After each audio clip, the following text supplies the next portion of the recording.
Image copyright EPA Image caption Kim Jong-un and Donald Trump have previously called each other mad. US President Donald Trump has offered Asia his services as a mediator, shortly after tweeting insults.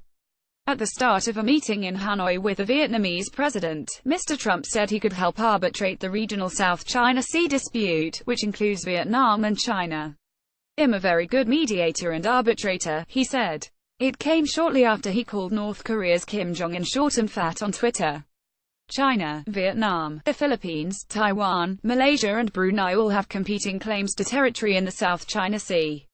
"If I can help mediate or arbitrate, please let me know," Mr. Trump told his Vietnamese counterpart, Tran Dai Quang. Ahead of the Hanoi meeting, Mr. Trump had fired off a series of angry tweets about his war of words with Kim Jong-un and his relationship with Russian leader Vladimir Putin. Skip Twitter post by @Real Donald Trump. Why would Kim Jong-un insult me by calling me old, when I would never call him short and fat? Oh well, I try so hard to be his friend and maybe someday that will happen. Donald J. Trump @Real Donald Trump November 12, 2017 End of Twitter post by @Real Donald Trump. On Saturday, North Korea denounced Mr. Trump's Asia trip, calling it a warmonger's visit, and again described the president as a doted, a century-old insult for an elderly person.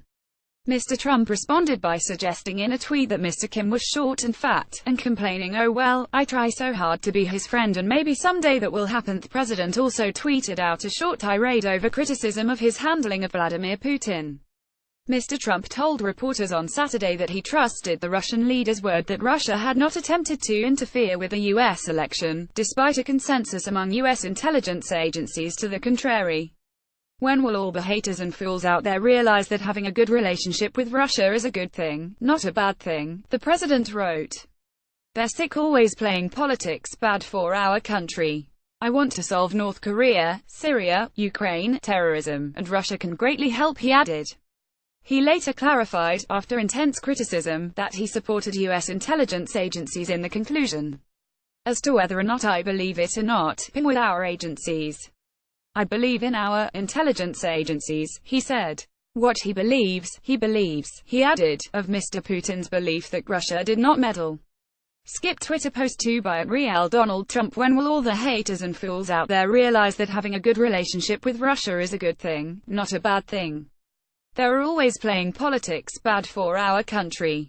I want to solve North Korea, Syria, Ukraine, terrorism, and Russia can greatly help. Donald J. Trump @Real Donald Trump November 12, 2017 End of Twitter post 2 by @Real Donald Trump. Skip Twitter post 3 by @Real Donald Trump. Does the fake news media remember when crooked Hillary Clinton, as Secretary of State, was begging Russia to be our friend with a misspelled reset button? Obama tried also, but he had zero chemistry with Putin. Donald J. Trump @Real Donald Trump November 12, 2017 End of Twitter post 3 by @Real Donald Trump. Asked at a news conference in Vietnam if he could see himself being friends with Mr. Kim, the president said that might be a strange thing to happen, but it's a possibility.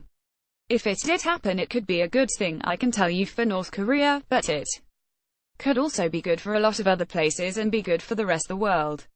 It could be something that could happen. I don't know if it will, but it would be very, very nice." The Vietnamese leg of Mr. Trump's five-nation Asia tour was met with protests. Mai Khoi, a singer and dissident, said police confined her to her home and threatened her with eviction, after she defied a ban on protests. Ms. Khoi, who was barred from standing for parliament last year, said she was escorted home after she flashed a sign insulting the president as his motorcade passed by. She said she was protesting against Donald Trump's attitude to women and his failure to meet with human rights activists in Vietnam. Mr. Trump will travel to Manila later on Sunday for the final stop on his Asia tour, before flying back to the U.S.